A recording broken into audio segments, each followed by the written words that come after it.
काल संध्याकाळच्या सुमारास मोनोरेलची भीषण घटना आपण सर्वांनीच पाहिलेली आहे। मोनोरेलमध्ये 550 प्रवासी होते आणि ते प्रवासी चेंबूरच्या दिशेने प्रवास करत होते। त्याच दरम्यान मोनोरेल त्याच ठिकाणी वळणाच्या ठिकाणी थांबली आणि त्यानंतर थोड्या वेळाने मोनोरेलमधील जे काही विद्युत रोषणाई म्हणजे लाईट्स होते, एसी होते, ते सर्व काही बंद झालं आणि संपूर्ण प्रवाशांमध्ये भीतीचं वातावरण पसरलेलं होतं। आपण जर पाहिलं तर या प्रवाशांना 2 तासानंतर रेस्क्यू करण्यात आलेलं होतं। तोपर्यंत प्रवासी प्रचंड घाबरलेले होते आणि त्यांच्यामध्ये भीतीचं वातावरण संपूर्ण पसरलेलं होतं। तर सामान्य जनतेचं काय म्हणणं आहे, ही लोक जी आहेत सामान्य जनता, ती मोनोरेलमधून प्रवास करणार का, त्यांचं नेमकं काय म्हणणं आहे हे आज आपण जाणून घेणार आहोत। दादा, आपल्याला संपूर्ण कालचा प्रकार माहिती आहे आणि लोकांमध्ये खरं तर भीतीचं वातावरण पसरलेलं आहे।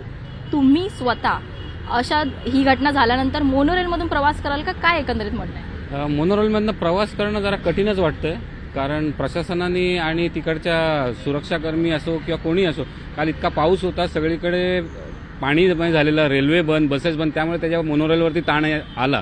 जनरली एवढी गर्दी नसते त्या मोनोरेलमध्ये, पण काल झाली। पण ही गोष्ट अचानक जर होत आहे तर त्याच्यासाठी जबाबदारी कोण घेणार? त्या ज्या स्टेशन्सवरनं लोक चढली तिथे त्यांना थांबवणारी कोणी होते का, पहिला प्रश्न आहे। आणि त्याच्यानंतर त्यांची सेफ्टी कोण बघणार?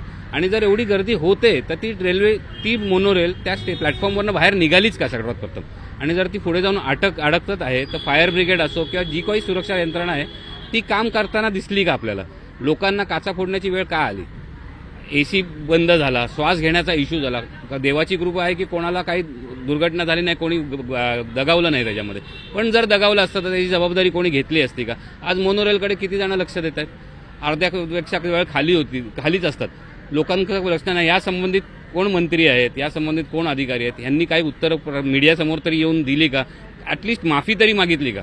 जनतेला फक्त गृहीत धरलं जातंय। अशाच प्रकार रोज होणार आहेत। आजही पाऊस आहे, आजही सगळीकडे हेच होणार आहे। कुठे भिंती पडतायत, डोंगर पडतायत, काय ना काहीतरी होतंय। पूर्ण देशात याच परिस्थिती चालली आहे। याला जबाबदार कोण आहे? कोण अधिकारी घेणार, पोलीस प्रशासन घेणार, सुरक्षा यंत्रणा घेणार? कोणी जबाबदारी घ्यायची? मुख्यमंत्री घेणार का कोण घेणार?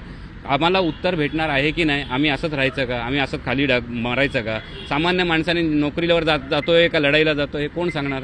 याचं उत्तर आम्हाला प्रशासनाकडनं पाहिजे। आणि मोनोरेलमध्ये जी भीती आहे तीच उद्या मेट्रोमध्ये होणार आहे। अंडरग्राऊंड मेट्रो तुम्ही करतात, उद्या पाणी साचलं अंडरग्राऊंड मेट्रोमध्ये, कोण जाणार वाचवायला?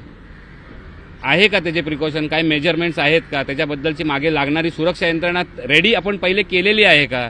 तुम्ही टोल नाके बनवतात आणि रस्ते बनलेले नसतात, टोल चालू होतात। हा तसाच प्रकार आहे।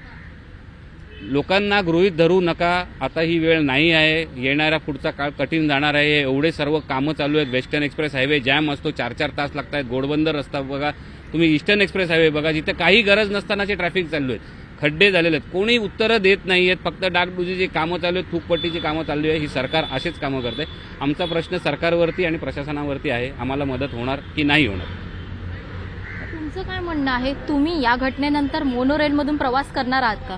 अजिबात नाही। जोपर्यंत आम्हाला सुरक्षा यंत्रणा पूर्णपणे खात्रीदायक उत्तर देत नाही, आमची सुरक्षा ही बरोबर होणार आहे याबद्दलचे काही करेक्ट मेजर्स आम्हाला सांगितले जाणार नाही की यापुढे असं काही होणार नाही, किंवा ॲटलिस्ट एक सुरक्षा यंत्र जेव्हा असं काही घडतं तेव्हा कोणी पोलीस अधिकारी किंवा कोणी एक सिक्युरिटी गार्ड त्या मोनोरेलमध्ये आमच्याबरोबर ट्रॅव्हल करणार आहे का?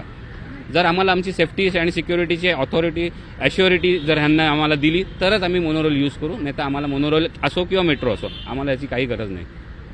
तर तुमचं या संदर्भात काय म्हणणं आहे? कालची घटना सर्वांनाच माहिती आहे आणि त्यानंतर तुम्ही मोनोरेलमधून प्रवास करणार आहात का? नाही, अजिबात नाही। ॲक्च्युअल बघायचं झालं तर काल फायरचे जे ऑफिसर होते ते अनेक वेळा लोकांना थांबवत होते, अक्षरशः की तासभर लोकांनी 2.5 तास त्याच्यामध्ये काढले आणि 2.5 तासानंतर लोकांनी दरवाजे तोडले, तोपर्यंत प्रशासन गप्प होतं। मग लोक तुम्हाला सांगतायत की आम्हाला बाहेर काढा, तुम्ही काढू शकत नाही। मग ते मोनोरेलचं मॅनेजमेंट असेल, प्रशासकीय मॅनेजमेंट असेल, 2.5 तास लोकांना वेटीस धरणं हेच चुकीचं आहे। मुळात लोकांनी ज्यावेळेस प्रतिकार केला की लोकांनी दरवाजे तोडले आणि मग बाहेर येण्याचा प्रयत्न केला, तोपर्यंत प्रशासन बघायची भूमिका घेत होती। मी याचा जाहीर निषेध करतो। त्याच्यामुळं काय आता मोनोरेलमधनं जायचं की नाही हाच मोठा प्रश्न आहे। आणि जायचं असेल तर ते कसं जाणार? कारण पावसाळा आहे, परत पुन्हा तेच घटना घडणार आहेत।